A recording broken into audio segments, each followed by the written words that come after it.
The only thing that she did wrong at the day and time was drive a vehicle.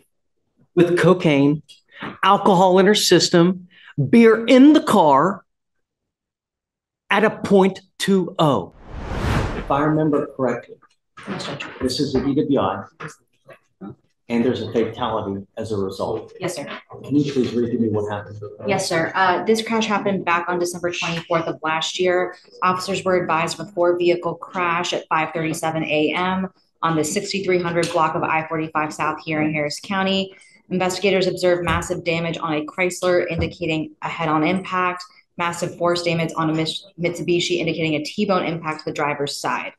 Officers spoke with the HFD firefighter who was on his way to work and observed the Chrysler strike the Mitsubishi. The Chrysler cut in front of him, causing him to swerve to the right and hit an Amazon truck. He states that this defendant was the driver and sole occupant of the Chrysler, and the driver of the Amazon truck confirms the wheel witness's story and stated that he clipped the Chrysler as he was coming to a stop. The complainant was taken to the hospital where she was pronounced deceased. Officers observed an unopened beer can in the driver's seat of the Chrysler. This defendant stated that she was the driver and that she struck the vehicle. They observed a strong odor of alcohol in her breath, red glassy eyes, and slurred speech. She was transported to the hospital, and a DRE arrived, and she was Mirandized, and she waived her rights. She stated that an SUV was stopped in a lane, and she tried to swerve to avoid hitting it, and then crashed into the other vehicle. She admitted to consuming 4 to 5 12-ounce twisted teas and smoking marijuana. And alcohol in the car while she's driving. Yes, sir. SFSTs were done. She scored 6 out of 6 on the HGN. She did not have vertical gaze nystagmus, and officers observed a lack of convergence. They were not able to do the walk and turn and one leg stand due to her injuries of a broken arm and sternum. There was a blood warrant and residual search warrant that were done, and her blood, Your Honor, came back at a .025 for ethanol, and she had, yes, 0.25, yes, sir. And then she had marijuana and cocaine in her system. And what's the offer that you have worked out? We worked out an 18-month probation offer with 7 days as a condition, Your Honor. I don't think that's enough. The fact that there's a dead body in this case, why is it not an intoxication? It's a causation issue, Judge. We looked at it for an upgrade, is my understanding, because the other vehicle was on the roadway. Legally speaking, there's a causation problem, Judge. So that's why we came to the agreement that we have the families on board. I'm not sorry, I'm not going to say it. You have a dead body here. She has cocaine in the system. She's got foods in the car while she's driving, and a dead body. I'm not down with that.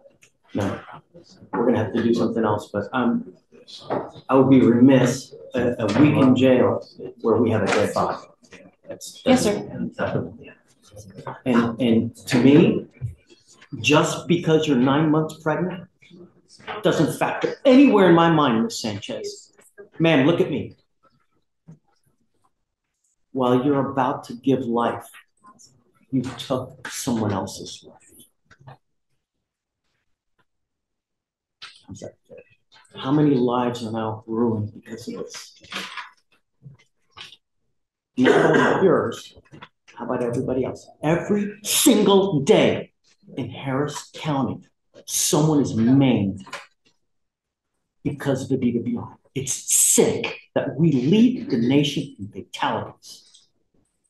And I don't know why they can't prove causation to charge you with intoxication and manslaughter. But to me, a week is insufficient. It's not enough. Yes, sir. So we'll go back to the drawing board and get a reset. But yes, I'm ready to set this case for trial now. So unless we can work something out today, I'm saying it gets set today. Yes, sir. Okay. All right. Thank you, Judge. Your Honor, I understand that a fatality did occur, but the reason why they weren't able to charge my client with intox manslaughter is because this accident was unavoidable. If you're unavoidable? Yes, sir. At the time of this accident, it was unavoidable.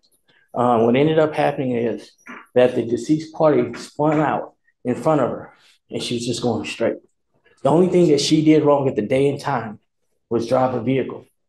With cocaine, alcohol in her system, beer in the car at a .20. Let me ask you something. Have you ever done breath test? Have you ever blown into a breath test machine? Have you ever done those wet labs? You ever done that? Yeah. Okay. I'm serious, really. Okay. Have you ever done it? I'll go one further, Your Honor. Before being a defense attorney, I was a lieutenant with HPD. Okay. So I'm above and beyond. I spent 3 years doing accident division. So not only did I investigated these. So my knowledge is probably more superior than anybody in the room. I spent 3 years picking up dead bodies. And that is a true and factual statement I'm making before the court.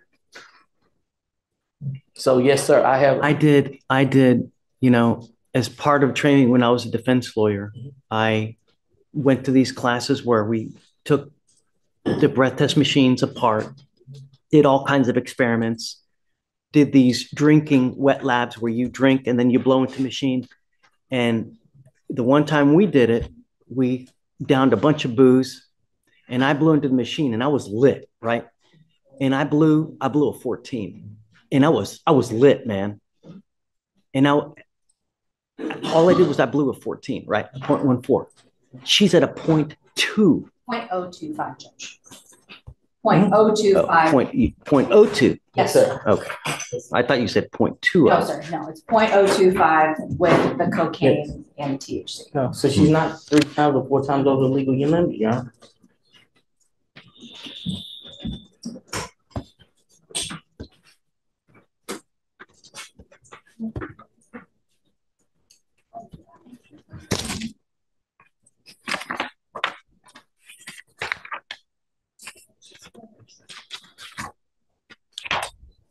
We were discussing about Ms. Sanchez.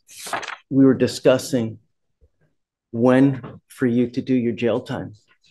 Should we have you do it immediately to where you have the baby in jail? Is that cruel and unusual punishment?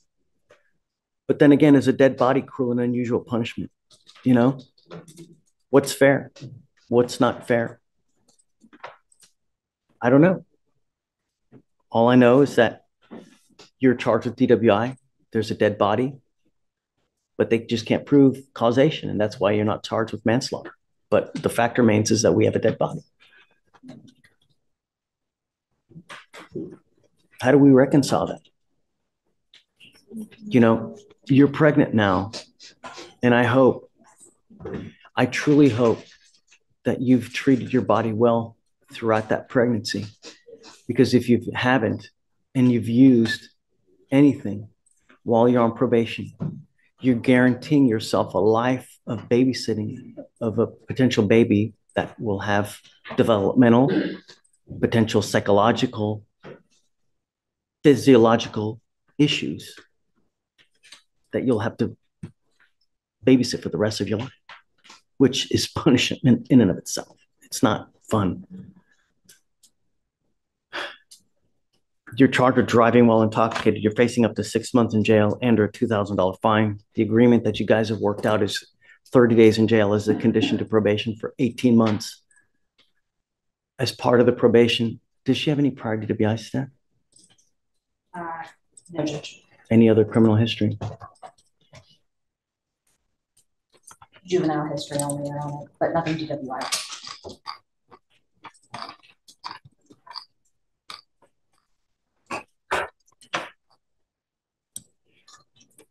What all were you wanting done on the probation?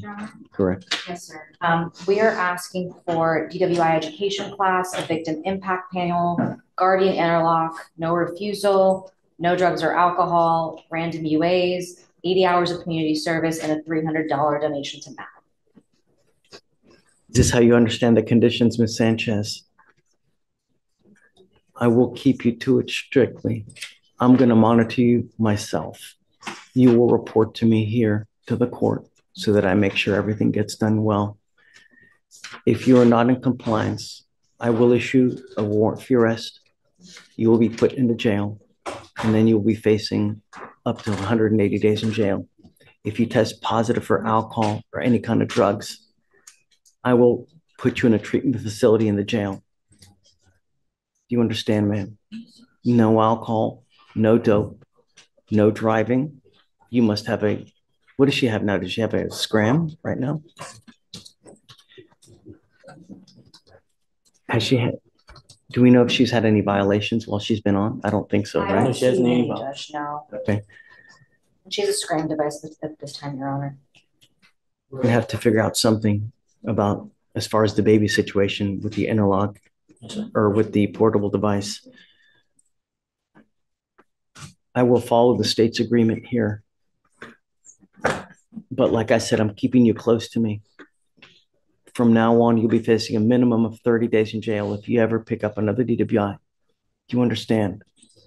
You give up the right to a trial, right to compel witnesses to test on your behalf, confront and cross-examine your accusers. If you're not a citizen, if possible immigration consequence, you can be deported, excluded from the country, denied naturalization under federal law. Hey, if you can do the repeat offender, do you get the education class? Did you say victim impact panel? Yes, How many? one. One victim impact panel. You will be required to do a TRAS, which is an evaluation to see what other conditions you may need. You must fulfill those conditions. Guardian interlock, no drugs, alcohol, random UA. When are you set to deliver, ma'am? What day? August 28th. When do you think we should do the time? If I could request anything, Your Honor, it'd be the beginning of the year, in January 2025, the start of the year. That gives her time to nurse her baby and everything else. She must get it done within 6 months. Okay. All right, ma'am, how do you plead to the offense, guilty or not guilty? I will find you guilty. We'll send you to the disagreement. Good luck to The you, courtroom ma'am. is silent, Please see the clerk. but the tension is brutal. Everyone knows what this case is about. Everyone knows there's a dead body involved. And when the prosecutor begins reading the incident report, the silence turns into a suffocating wait. It's Christmas Eve, 5:37 a.m. A 4-vehicle crash on I-45 South. Metal twisted, glass shattered, a life gone. When officers arrived, they see 2 cars completely destroyed, one with a head-on impact, the other crushed from a T-bone collision. A firefighter on his way to work becomes the key witness, describing how the Chrysler, driven by the defendant, cut him off, forcing him to swerve into an Amazon truck. And the woman in the Mitsubishi, the one hit with that fatal force, she doesn't survive. But the details only get worse from here. The officers find an unopened beer can in the driver's seat. The defendant admits she was driving. They smell alcohol. Her eyes are red, glassy. Her speech is slurred. Her arm is broken. Her sternum is shattered. She admits to drinking 4 to 5 twisted teas, smoking marijuana, and driving with cocaine in her system. Her blood test, 0.025 alcohol, cocaine, marijuana, alcohol. All of it mixed together. And yet the state says they can't charge intoxication manslaughter because they can't prove causation. The judge is stunned, in disbelief. His voice changes, sharp, almost offended by the leniency. You have a dead body here, and you're offering 7 days? I'm not down with that. Then he looks at the defendant, a young woman, pregnant, quiet, shaking, and his tone hardens even more. While you're about to give life, you took someone else's. The courtroom freezes. Nobody moves. Nobody breathes. He reminds her that being pregnant does not erase the consequences. And he explains the brutal truth. If she has used anything during this pregnancy, the punishment she faces may come from life itself. A child born damaged from a mother's mistakes. A lifelong consequence. Even the defense tries to argue that the crash was unavoidable, that the victim spun out in front of her. But the judge doesn't buy it, because to him the real problem isn't the crash. It's the fact that she was intoxicated, impaired, and behind the wheel in the first place. He sees the pattern. He sees the danger. The prosecutors and defense scramble to revise the deal. Finally, they reach something the judge can accept. 18 months probation, 30 days jail, strict monitoring, alcohol testing, no driving, interlock device, classes, panels, and constant court check-ins. He tells her straight, "If you pick up another DWI, I will put you in jail. If you test positive, I will put you in a treatment facility." He asks when she's due. August 20th. Her attorney begs for time to deliver and recover before serving jail time. The judge reluctantly agrees, but with one final warning. "I'm keeping you close. You slip up once, and everything changes." This isn't just a sentencing. It's a collision between life and death, responsibility and regret, law and compassion. A pregnant woman preparing to give birth while carrying the weight of the life she took. A Christmas crash, a dead body, a courtroom torn between punishment and mercy,